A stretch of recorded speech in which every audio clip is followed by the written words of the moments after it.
Happy Sunday. Today we're going to do a quick lesson on value add.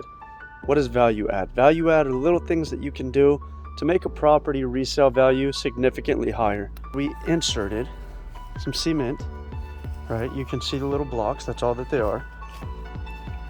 And then we added some flowers on the end, but the flowers keep dying. We're adding a surprise.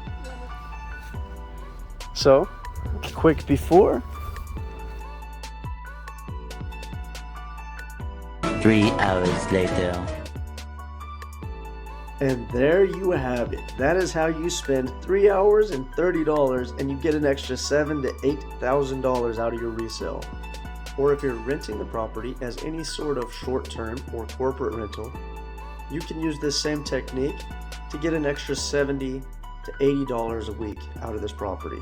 Depending on which area, it could be more. Thanks for watching. Like, subscribe, and I'll keep you posted on how to keep making more money.